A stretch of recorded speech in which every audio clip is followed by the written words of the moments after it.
Well, hi, good morning, and welcome to my shop here.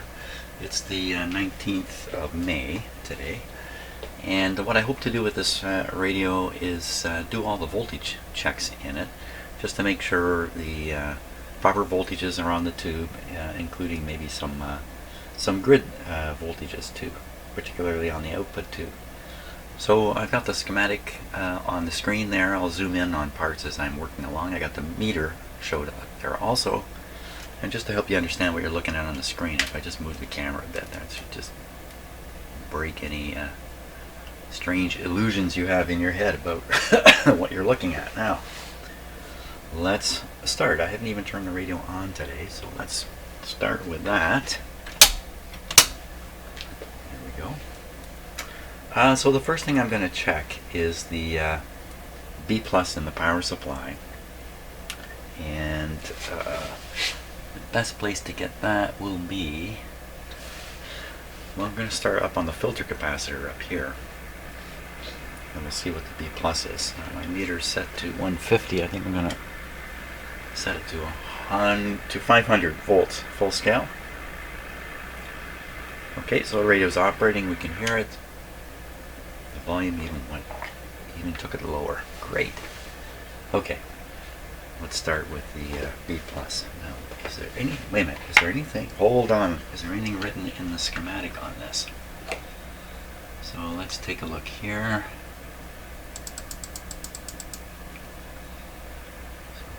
So here's the two filter, or the double filter capacitor I'm just about to check, and in between it is the field coil. So you expect a little higher voltage here, and they're not telling us what it is. And a slightly lower voltage here. Oh, look at that note. Now someone's written that in. 340, that's got to be volts DC across C48. C48. Wow, so that's exactly the information I'm looking for. So we'll probably find like 360, 380, or even higher on this side. And over here we should find 340. That's a good starting point right there. You know, there is an earlier starting point. You can try to read the voltage coming out of this transformer. I seldom attempt to do that. Let's go right here. 340. Okay. Now,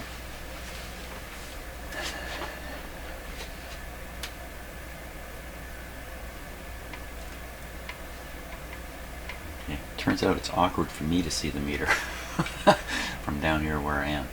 Here we go. So on the 500 volt scale, that's reading 240. Okay, on the other side of this capacitor.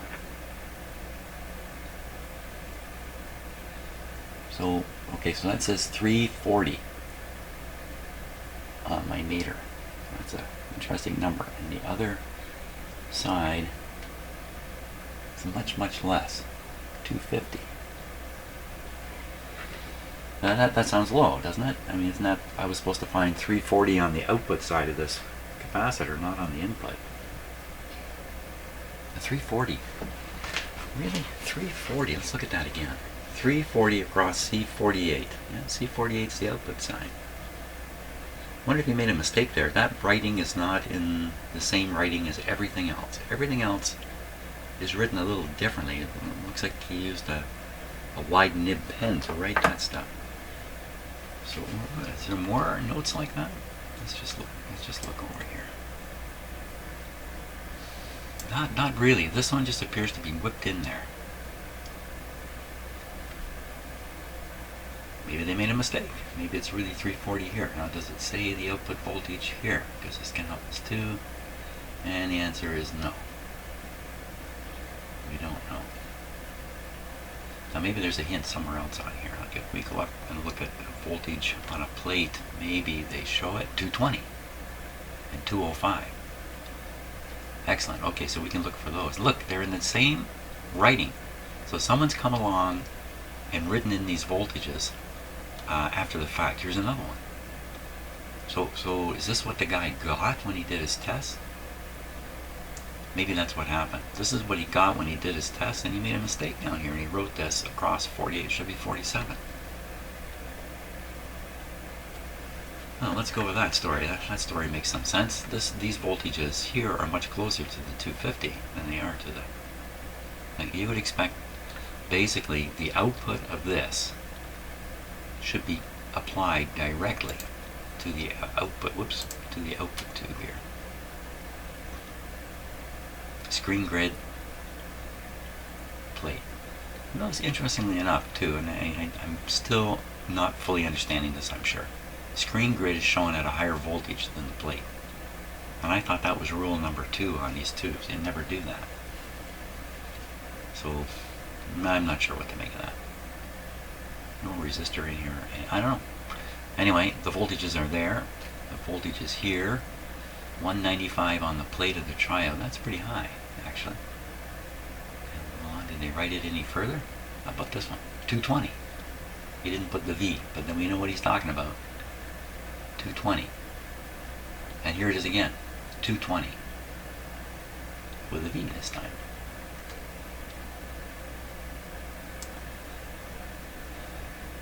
A good guess is that these are readings somebody took to pen. And they may have been readings taken on a properly functioning radio. May have even been done in the factory. I doubt it, really. 82 volts here.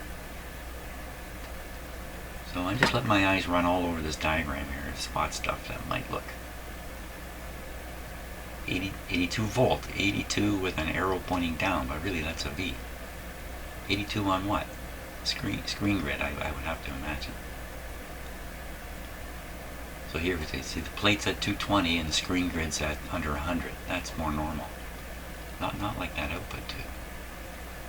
Okay, let me just run around here a little bit longer. Look down around this tube. Can you write anything? Doesn't look like it. Nothing over here. Just looking for any more of those notes that might have been made by whoever it was who was wielding the pen. This looks, no, that looks original. Okay, there's our hints to go on. I didn't even know these numbers were in the schematic until just now. So why don't we stick with the output tube, because it's the tube that you want to power the hardest, because it's got the hardest job to do. You want the most voltage. You want it all there. Let's follow this up again. So supposedly 340 volts here, but I think that's wrong.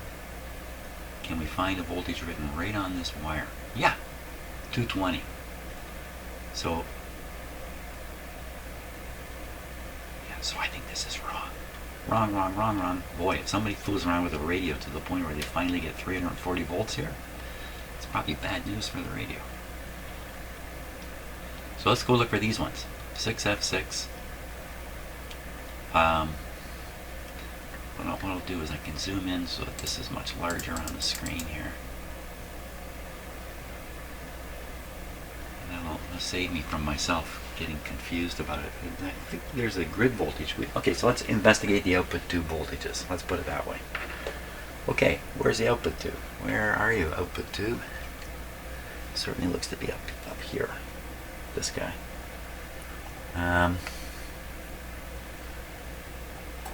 Yes, because the rectifier is here. This great big tube is the output tube up here. Boy, pretty awkward getting a probe onto some of these. Okay, so I'm looking at the diagram and I see pin 1, 2, 3 is the plate, 205 is the voltage. So I have to leave my meter up on the 500 volt scale. Now I want to try to spot the key in there.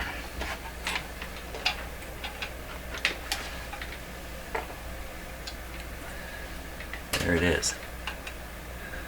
Okay, so pin number 1, let me get this really in my head correctly. It's so easy to make a mistake from angle, looking at things on an angle.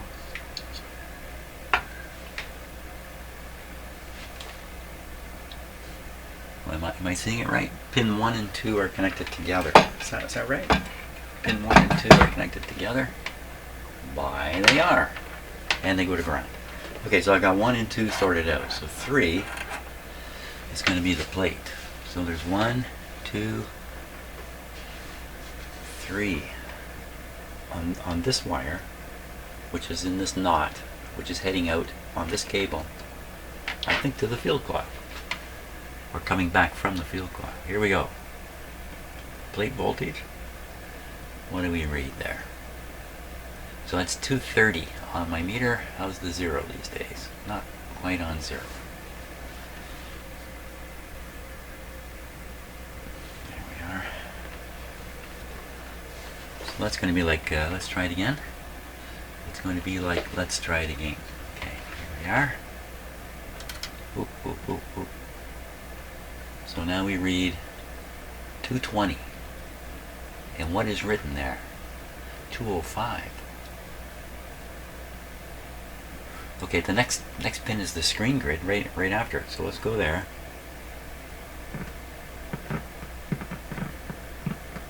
Noisy on the screen. Okay, so there we read, 230, 232.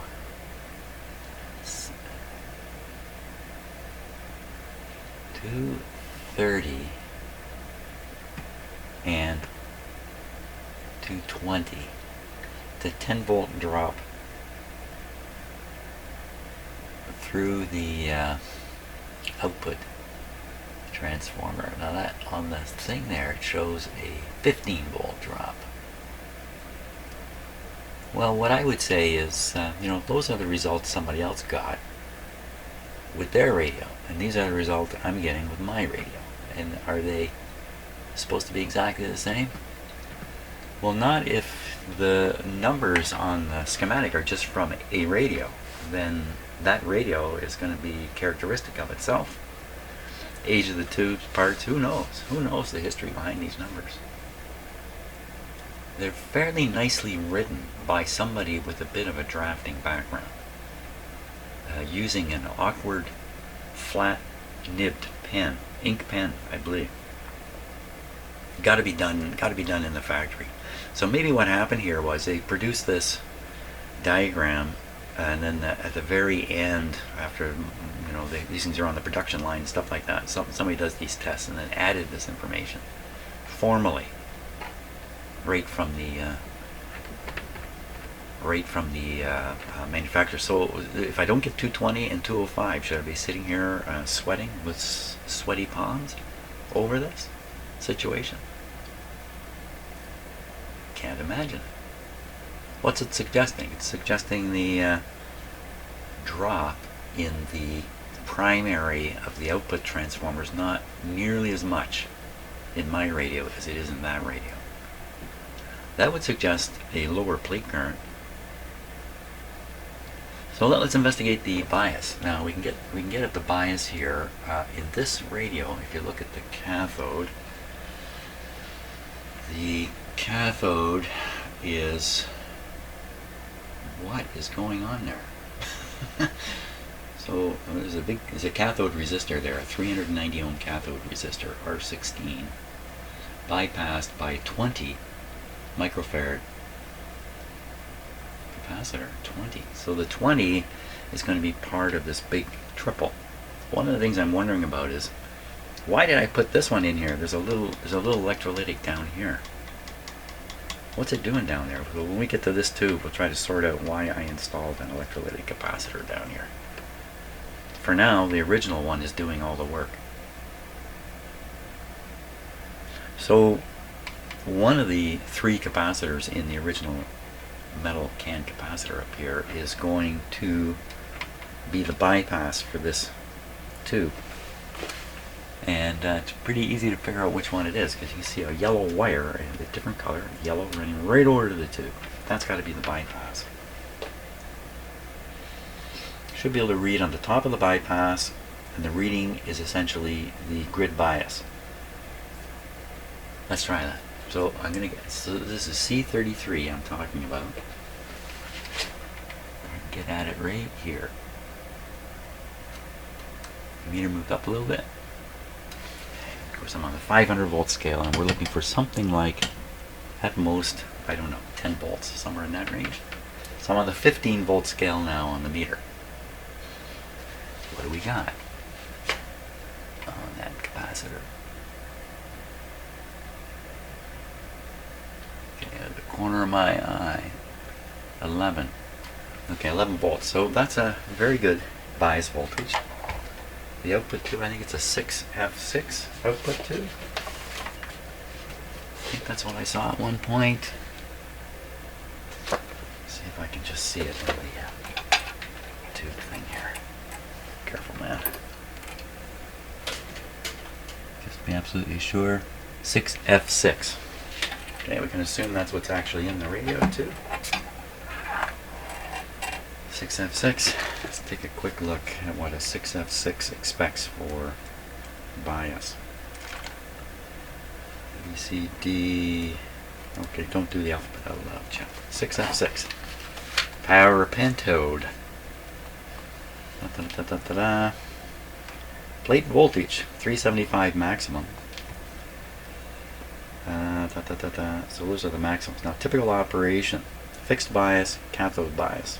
This is on cathode bias. Plate supply, they give you two. A 250 and a 285. So in this radio, we're a little bit below the 250.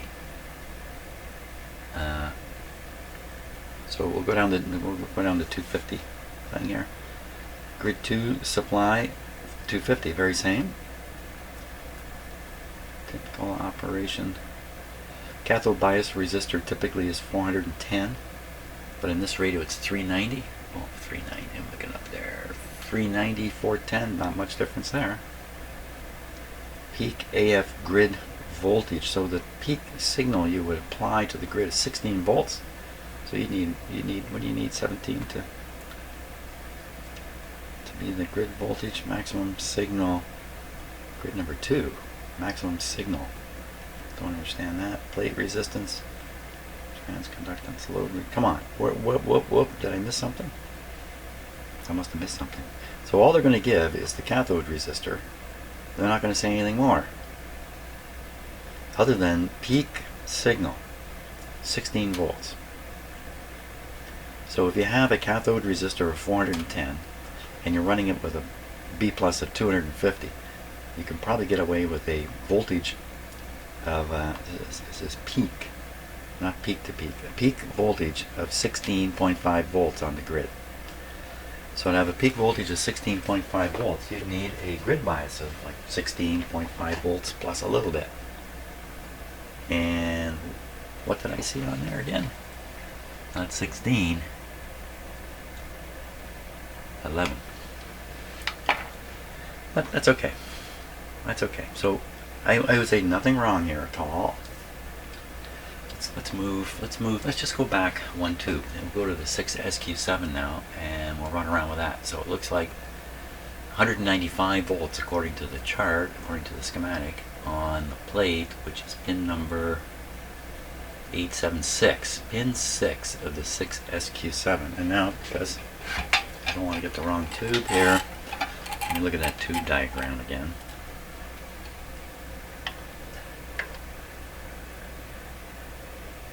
SQ7, of course, it's right next to the output tube, which makes perfect sense. It's this guy here.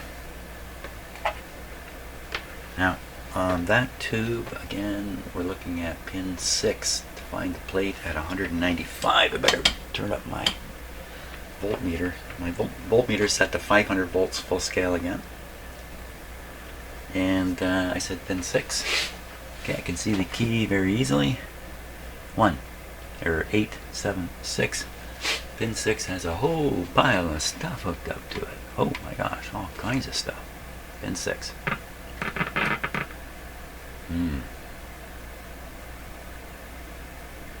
So this is, let me look again. So we're looking for almost 200 volts here, and we're getting under 100.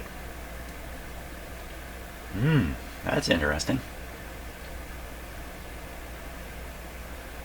We're now, my own experience is the plate on this tube, the triode in the detector tube like this is very low normally, but so the actual voltage there, just to be a little more precise, let me change the scale. Okay, 150 volt scale down to that busy terminal. It's got a huge amount of stuff on it. So on the 150 volt scale now, so we're reading like 85 volts. That's way off from 200. So you can ask yourself, well, is there 200 just about to get there and it just can't get there because it's disappearing in a resistor? It would look like I've replaced the resistor down here. So we'll go, and it's the other side of this resistor is a whole bunch of red wires. So that suggests B+. I'm going to turn my meter back up to 500 because I think I'm going to find a lot of voltage right here. So there's the full B+, if you like, the 230. Don't think we're going to see anything higher than that. 230 on one side of a resistor.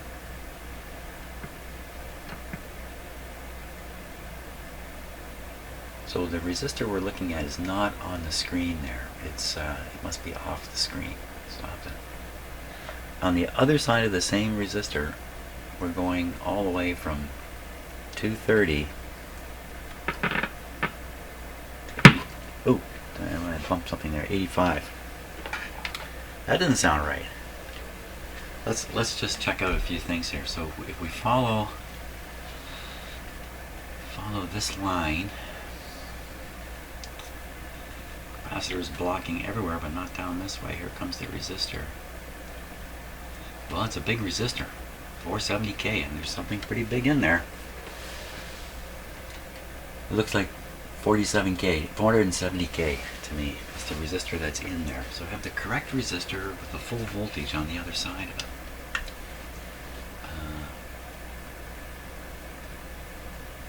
Right down to here, and then this is the B+ line.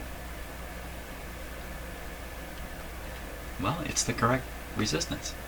It's a new resistor I put in. I wonder what prompted me to put it in. I found this voltage low back then and tried something. This resistor's gone high. Isn't what I think it is. This number's bogus. Which one of those would it be? You notice the person also wrote in these tube numbers. Whoever wrote 195 wrote number 4, number 5.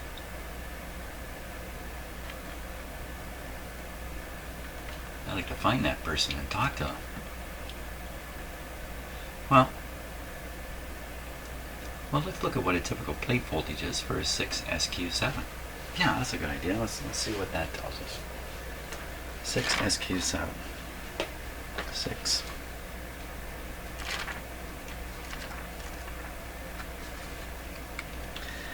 Now, I know if you're a design engineer, you're gonna stick to a public book like this. You know, this is what the radio manufacturers publish to help engineers use their product in their radios and other things.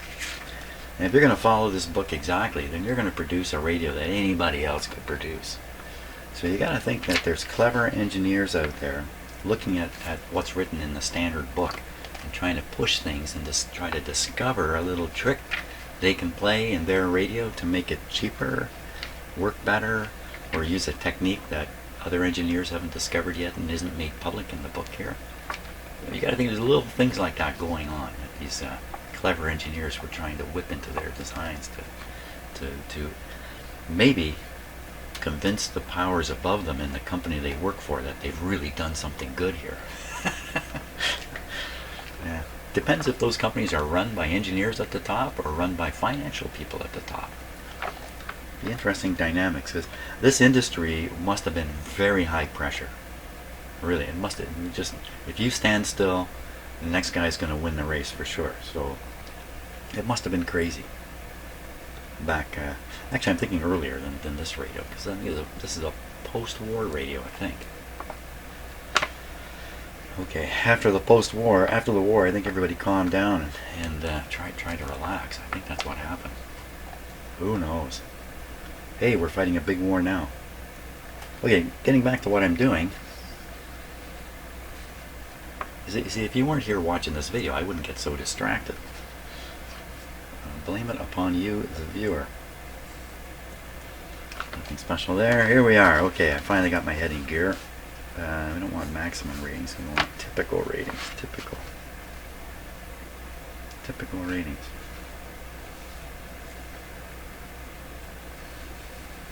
Just getting all the impedances between the like the capacitive reactance between all the elements in the tube.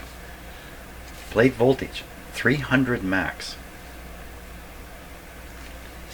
Is there a typical? No typical operation here. Characteristics. Well, here we are. Here, characteristics, they show plate voltage at 100. They also show it at 250.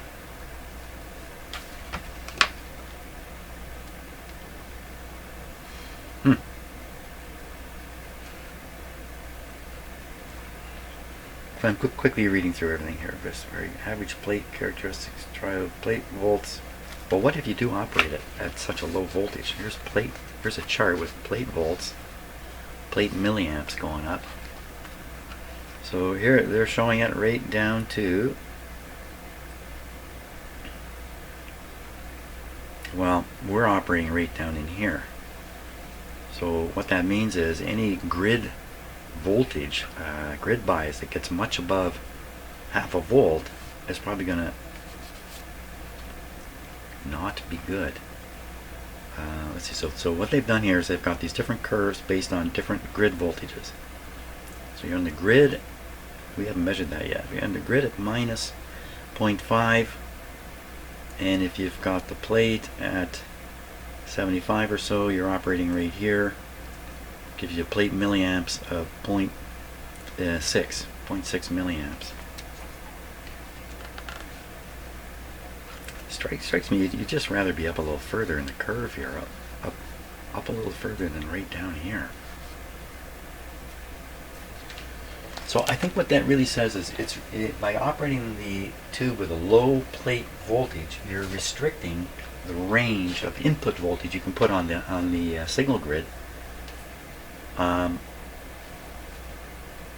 of course it relates directly to the actual bias. So let's measure the bias voltage on that tube. Now how does it get there? How do they get the bias onto that tube?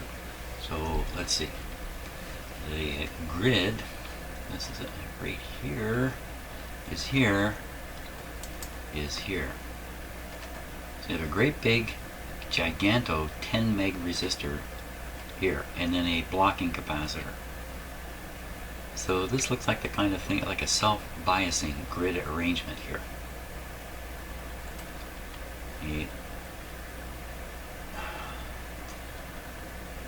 Well, that's what it looks like. So what is it exactly? It won't be much. Yeah, I don't think I can just go and measure this. You have to have a signal running through here to develop it. I don't think I can just stick a probe on there. Let's stick a probe on there and see what happens. So that's number 2. Pin 2. We're going to make this really sensitive here. 5 volts on the meter.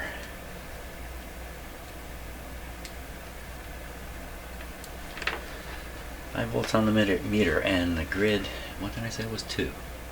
Just double checking. 2. I'm looking for 2, 1, 2. There's the great big, was it 10 meg? Right there. Here we go. Oh, yeah, of course it's negative. So there is a voltage there relative to the chassis.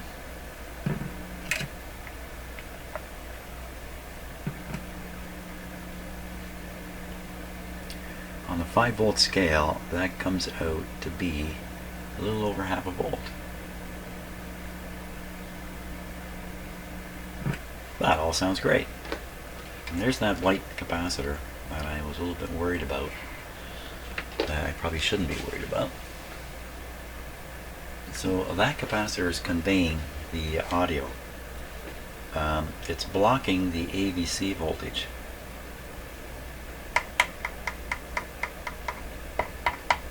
Is that really what it's doing? I think so. Like if we look on the diagram, so I'm wondering about this white ceramic capacitor, which is quite old there. That capacitor, I believe, is this capacitor right here, 0.01, and we're getting minus a voltage here. On the other side of this capacitor is supposedly a couple hundred volts, although we know it's actually much lower.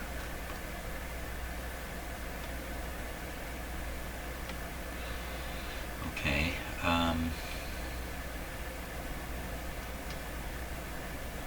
So what if this was leaking? If you're leaking through here, this would be pushed positive, but we've already measured this negative, so I don't think there's any leak through here. I was going to say, if you leak any current, then that's going to increase the current through this resistor and cause a greater voltage drop. Like if this guy's leaky, although it's complicated, oh, that's interesting. You can operate the tone control and move a ground right up against this capacitor. Or you can isolate it from ground by sliding this back here. So if this thing was leaky, you would probably see a variation in the DC voltage here as you move the tone control. And something kind of similar might happen with the volume control a little bit, but that's on a different line. So let's do that. Let's try that. It's a crazy thing. Huh? It's crazy. Let's be crazy. We'll be crazy.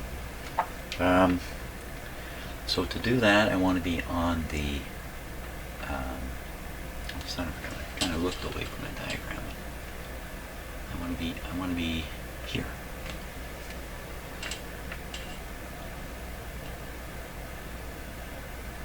Plate. Pin 6 of this tube. Here it is. Here. My hand on the volume on the tone control. And then I want to get this onto here. Oops, meter's going backwards. Whoa, it was on 195. Let's go. Gotta be up here. You can see 70 volts there, or something like that. Do I remember right? Something like that. Now, move the tone control and what happens? The tone changes, but the voltage doesn't change at all. Okay, interesting, fun test. Don't really know for sure if that really proved anything, but it seems to prove to me that C31 is not leaky. Not responsible for excess current going through R15, causing an increased voltage drop and loss of B plus here. I'm trying to figure out why I'm getting 80 and this guy got 195. So another possibility is this. Of course, a possibility is the tube itself. There's no screen grid or anything else going on in here other than what we're testing right now.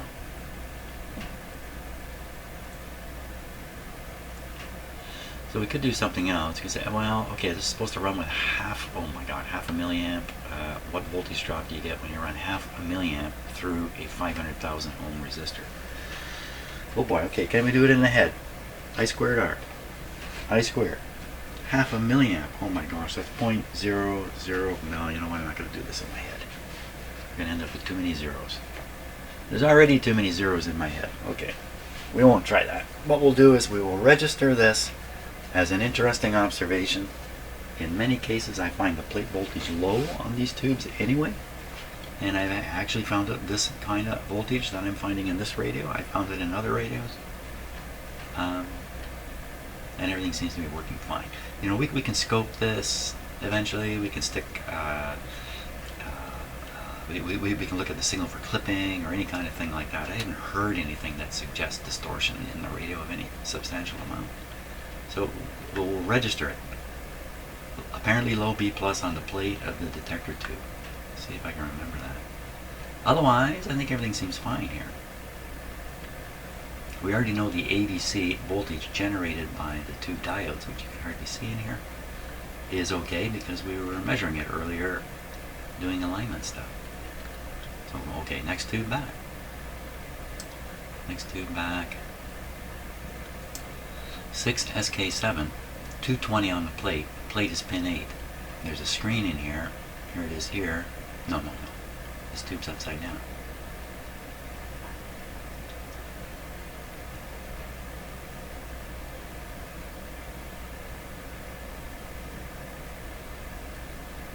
Screen grid. Oh, for crying out loud. Yeah, maybe I'm upside down. Screen grid here. So, what's he got there? Ooh. What does that say? Is this 6 part of this? What?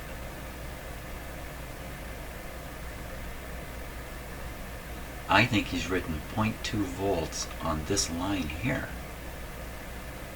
I don't care about that. Oh, that's where the 82 is down here. What? Yeah, see the 82 not on your screen, but it was on my screen, luckily. So 82 on the screen grid, 220 on the plate.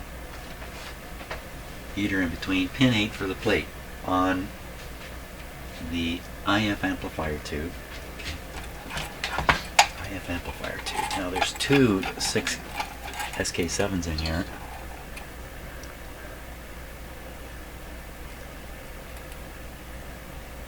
So obviously, the SK7 I'm after is the one that's right between the two IF cans. IF can. There it is. So that's the tube, and we want to do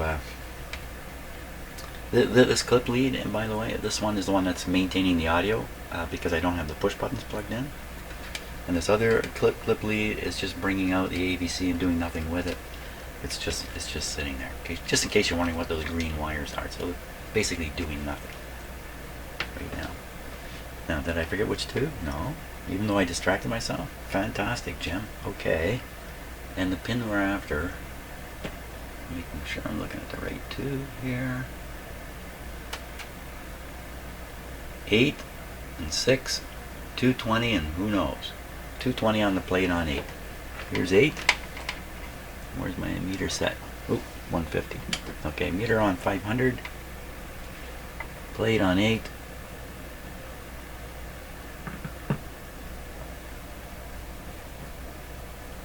$220.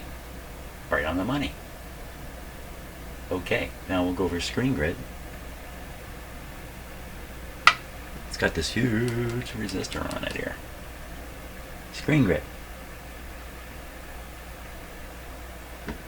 So we're looking for 82 volts. Let me change the scale here. Scale is now 150.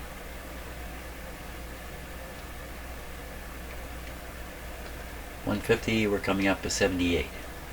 78, 82 sounds the same to me.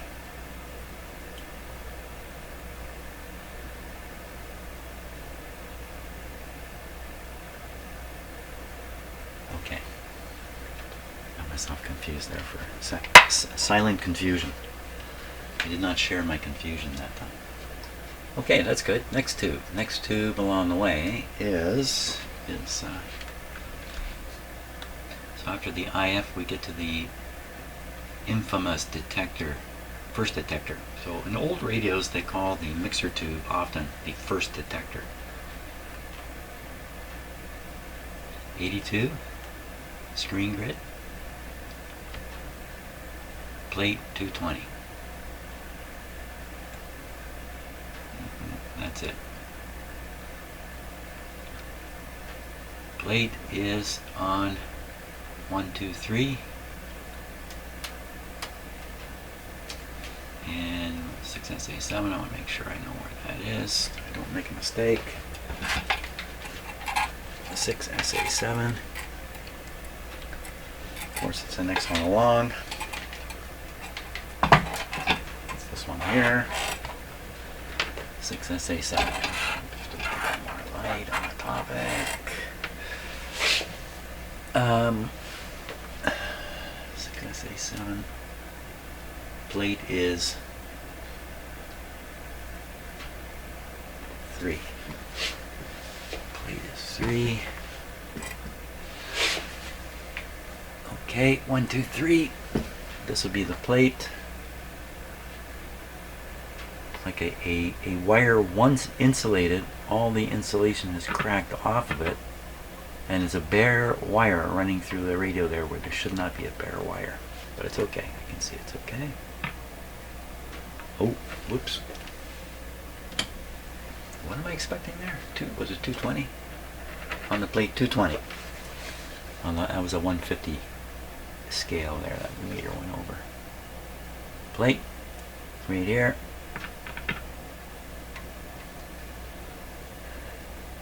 $220. Then the screen grid. It'll go right next to the plate.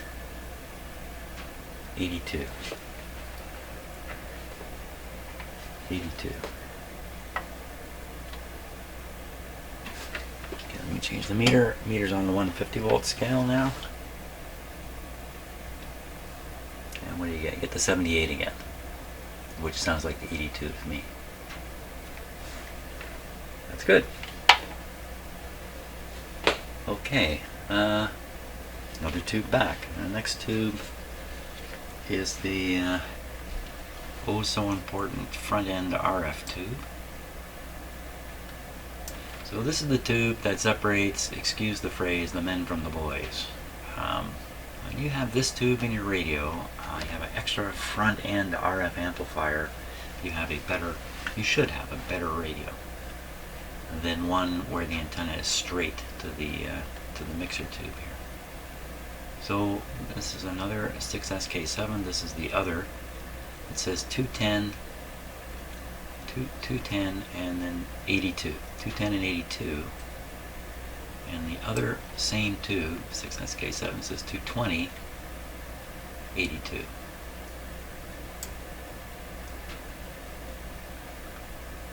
Plate is 8. This tube, there's not many tubes left in here. Is this one? Oh my gosh, it's up in here where I can't really get out of it. Well, maybe I'll be lucky and get at some of the pins in there.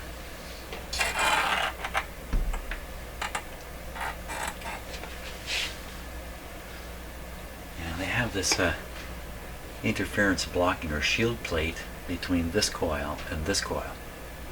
And that's so that each coil cannot see each other electrically or electromagnetically, if you want to call it that, because this plate's in the way. They don't even know each other exists. In other radios, what they'll do is they'll turn the angle of the coil. Like see these coils? These coils are angled completely different from these. These ones again are angled differently. So not done by accident. Now, how am I going to get way in there? And really what do I want to do? I really want to do the plate on this. That's the primary thing. The plate is 8. See if I can pull that off. Somewhere in here.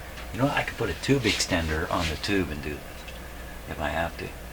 Oh, guess what? 8 is easily available. 8 is easily available. Well, not so easy, but what are we looking for? Make sure everything's set here. We're looking for 210 volts. I'm on the 100. There, I'm on the 500 scale now. 210. Okay, I gotta get down on one knee. 8.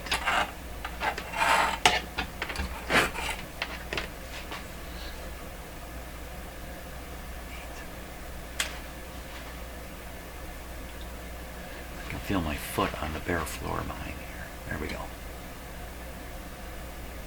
8. 8 is actually the same as this. I don't have to get down here. So on the 500 volt, that's 220, and we expected 210. I got an extra 10 volts there. Beautiful. And the other one is the screen at 80 on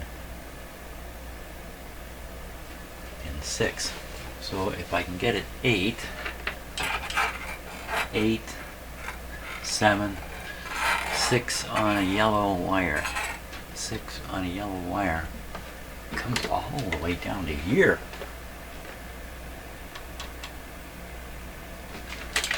Okay, change scale. Yellow wire all the way down to here, where that 6 microfarad capacitor is. Electrolytic. So again, 78, very same screen voltage. So this capacitor is on the screen line. It's probably quite appropriate, but let's see if we can find it on the schematic here. If we can. So it's related to on the screen line. So they would probably draw it down here somewhere. This is screen, third line down, third line down.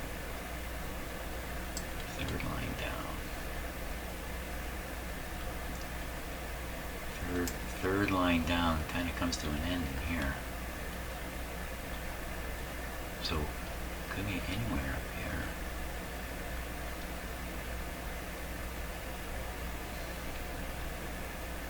Oh, there it is. There it is. So I have a 10 here, and that's probably electrolytic, and then a 0.1 helping it out, because this guy doesn't work well at high frequencies. So it is a real good destroyer of AC, but not at high frequencies. So you need one of these guys in there to help them out. That's why it's in there. It's all appropriate. Good job, Jim. The magic eye. The magic eye. So the magic eye is a complicated guy. You can read up on the internet how it operates. It's not straightforward. It has a curious way of operating. It's very important to understand what this 1 meg resistor is doing. Incidentally, in many magic eye arrangements, this 1 meg resistor is hidden inside the socket that's fitted onto the back of the tube. It's right inside the socket, and these go bad all the time. So let's find out what we got here. The tube itself is sort of working. It doesn't look quite normal.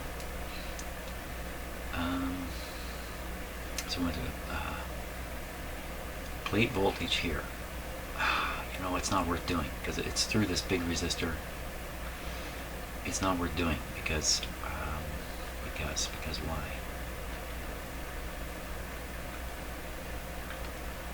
Because I can't explain it.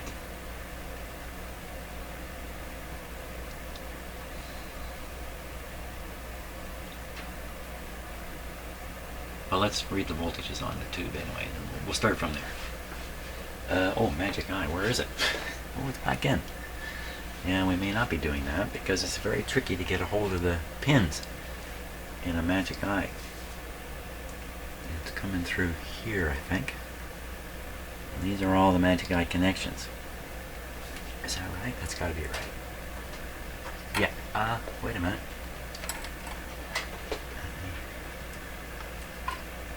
Yes, definitely. Those are the magic eye wires. I was worried they might be the speaker wires. Let's just look at the voltages on the end of these 4 wires that come back. See what we got. So I'm on the 150 scale. So here's one of them. Nothing happening there. And here's another one. Wow, it's really close to that AC.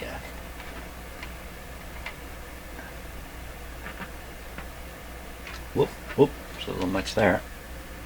It's probably going to say 220 when we get it.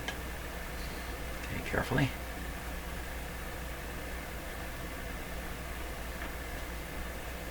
220, 230. There's another one over here. Well, one of these is just carrying the... that's a tough one to get at. There's bare wires all around it. I'll follow the wire. There's a wall, goes a long ways. Another wire here. That goes a long ways too. Wow. Oh my gosh.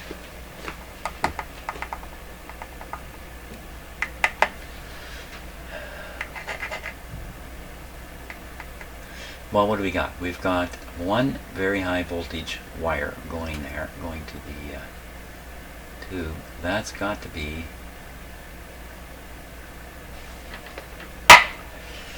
That's got to be the plate wire here.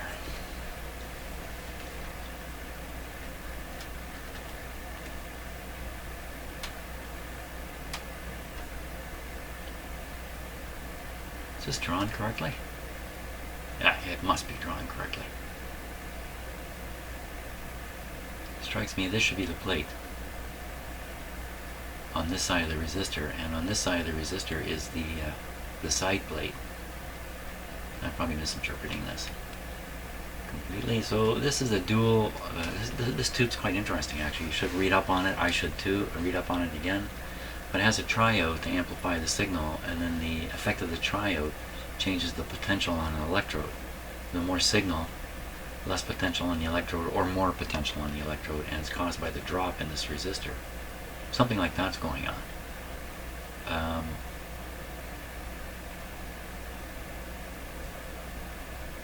Plate. Wow. Well, we should see like a very high voltage here, and then somewhat less on the other side. It just doesn't make sense. I don't know. Okay, I don't know. That's the bottom line. I don't know. I know this. The eye works. It reacts. It doesn't quite look right, probably because of the eye tube itself. But it works. So I'm going to leave it at that. What do we find out here? We found out... What did we find out? We found out all the voltages are good. There's nothing out of sorts here at all. This puppy should be working as good as it can, given the tubes that are plugged in it. I can't remember if I tested the tubes in this radio when I first got it. I probably did. And I probably resolved them. You know, if there was a bad one, I probably replaced it. I don't recall. So I think we're ready now to carry on the rest of the alignment process. I should have really done these voltage tests before doing the IF alignment, but it doesn't make any difference, and especially now that I discovered everything's kind of okay. Everything's fine. Okay, that's a good checkup. Buddy, you passed your checkup. You're doing quite well, actually. So thanks a lot for watching this. Tomorrow I'll get back to doing the alignment. We'll finish the alignment off on the radio and see this guy work. It's a great radio. Thanks a lot for watching. Enjoy your day. See you later.